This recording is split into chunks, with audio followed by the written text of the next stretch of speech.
Assalamualaikum warahmatullahi wabarakatuh. Baik anak-anak hebat, kali ini kita bertemu di KD 3.3 yaitu menganalisis peran pelaku ekonomi dalam kegiatan ekonomi. Nah, kalau kemarin kita telah mempelajari tentang para pelaku ekonomi yaitu produsen, konsumen, dan juga distributor ya. Nah, kali ini kita akan mempelajari interaksi antar pelaku perekonomian dua sektor dan tiga sektor. Nah, kalau perekonomian dua sektor itu pelakunya ada siapa saja? Yang pertama adalah sektor rumah tangga konsumen atau biasa disingkat dengan RTK. Ini Bu hanya mengulang saja ya.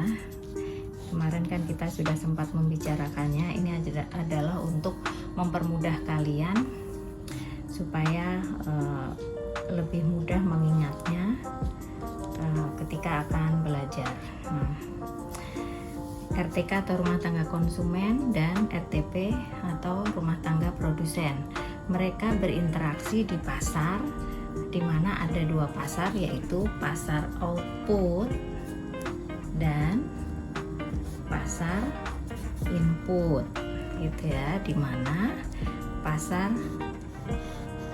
output adalah pasar yang memperjualbelikan barang dan jasa. Gitu.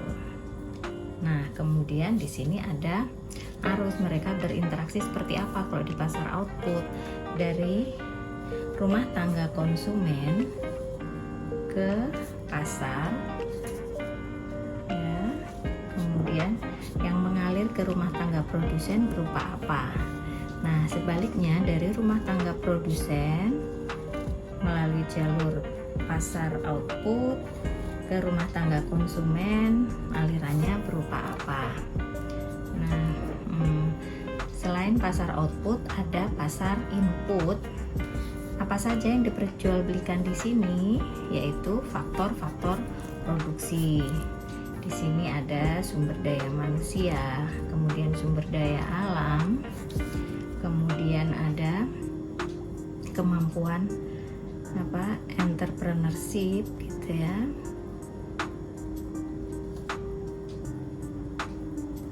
Dan ada modal gitu ya. Nah, alirannya seperti apa? Kalau di pasar output itu penjualnya siapa? Kalau di pasar input penjualnya siapa? Nah, di sini juga sama, ada aliran dari rumah tangga produsen melalui pasar input ke rumah tangga konsumen. Dan sebaliknya dari rumah tangga konsumen melalui pasar input ke rumah tangga produsen. Oke, kita lihat dulu aliran yang pertama dari rumah tangga konsumen ke rumah tangga produsen. Ini seringkali kita alami ya, kita sebagai konsumen di pasar output membeli barang dan jasa. Berarti yang mengalir ke rumah tangga produsen, ini kan berarti kita membeli barang dan jasa. Yaitu berarti kita memberikan uang ya kan? Uang senilai barang dan jasa kepada rumah tangga produsen. Nah, sebaliknya dari rumah tangga produsen ke rumah tangga konsumen, karena kita tadi telah membayar sejumlah uang untuk nilai barang dan jasa, maka dari rumah tangga produsen mengalirkan barang dan jasa pada konsumen gitu ya. Baik, sekarang selanjutnya kita di pasar input. Pasar input itu yang menjadi penjualnya siapa? Penyedia sumber daya alam, penyedia sumber daya manusia, penyedia modal, dan penyedia kemampuan berwirausaha ini. Dari mana arahnya? Itu penyedianya adalah rumah tangga konsumen. Jadi yang mengalir dari rumah tangga konsumen ke rumah tangga produsen pada pasar input adalah faktor-faktor produksi gitu ya. Nah, sedangkan dari rumah tangga produsen ke rumah tangga konsumen itu mengalir uang, ya kan, senilai harga faktor produksi gitu. Nih, jadi kalau di pasar input pembelinya adalah RTP, kalau di pasar output pembelinya adalah RTK atau rumah tangga konsumen, sehingga uang yang mengalir dari rumah tangga konsumen ke produsen itu senilai barang dan jasa di pasar output, sedangkan di pasar input karena penjualnya adalah rumah tangga konsumen dan pembelinya adalah rumah tangga produsen, maka uang mengalir dari rumah tangga produsen ke rumah tangga konsumen. Sebesar apa? Ya sebesar harga dari faktor produksi. Contoh gampangnya adalah misalnya keluarga kalian, kakak atau ayah bekerja di perusahaan, maka artinya mereka adalah penyedia jasa sumber daya manusia dan mereka mendapatkan gaji. Gaji itulah adalah uang yang seharga faktor produksi berupa sumber daya manusia gitu. Oke, bisa dipahami ya. Lanjut kita ke rumah tangga perusahaan perekonomian dengan perekonomian 3 sektor. Nah, kalau tadi di 2 sektor ada rumah tangga konsumen, kemudian rumah tangga produsen, maka yang ketiga itu siapa sih? Yang ketiga adalah pemerintah. Gitu ya. Nah, pemerintah di sini berfungsi sebagai regulator. Nah, aliran yang lainnya tadi sudah kalian ketahui sama saja di 2 sektor. Nah, lalu pemerintah ini perannya apa? Regulator lalu ngapain di dalam perekonomian 3 sektor? Pemerintah selain mengatur, juga ada aliran dari pemerintah ke RTP maupun ke RTK. Ini ya. Nah, pemerintah ini misalnya mengalir ke RTP itu adalah memberikan subsidi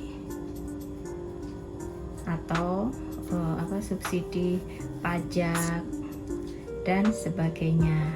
Nah, dari pemerintah kepada RTK itu misalnya subsidi untuk meringankan beban bagi yang kurang mampu, yang miskin, seperti misalnya BLT. Nah, itu adalah subsidi pemerintah kepada RTK dan juga menyediakan jasa layanan pemerintah, misalnya juga pengadaan KTP, KK, dan surat-surat penting kenegaraan lainnya yang bisa menyelenggarakan hanya pemerintah, tidak bisa diselenggarakan swasta, misalnya kayak menyediakan KTP, KK, lalu ada lagi misalnya sertifikat tanah, surat nikah dan sebagainya, itu hanya bisa diselenggarakan oleh pemerintah gitu.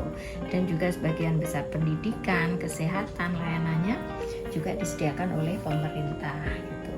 Nah, tapi pemerintah pun bukan hanya menjadi produsen saja, tetapi juga sebagai konsumen ketika sedang menyelenggarakan proyek, misalnya membangun sarana-sarana pemerintah, maka pemerintah juga menjadi konsumen, yaitu membeli bahan bangunan, membeli kertas dan sebagainya gitu ya. Jadi pemerintah di sini berperan sebagai regulator, produsen dan konsumen, mengalirkan uang ke arah rumah tangga produsen maupun juga ke arah rumah tangga konsumen. Jadi di sini juga berupa uang dan jasa, sama ke sini juga berupa uang dan jasa. Lalu rumah tangga konsumen pada pemerintah ada alirannya? Nggak ada, yaitu misalnya pembayaran pajak. Nih, kalau dari rumah tangga produsen ke pemerintah apa? Yang membayar bea cukai, membayar pajak juga, dan biaya-biaya lainnya gitu. Atau biaya-biaya ketika mendapatkan layanan jasa pemerintah yang memang menurut perundangan memang harus membayar gitu. Jadi gitu ya untuk perekonomian 3 sektor. Oke, terima kasih. Semoga mudah didapatkan, mudah kalian ulang lagi, dan nanti kita akan mempelajari perekonomian yang 4 sektor di lain kesempatan. Terima kasih. Wassalamualaikum warahmatullahi wabarakatuh.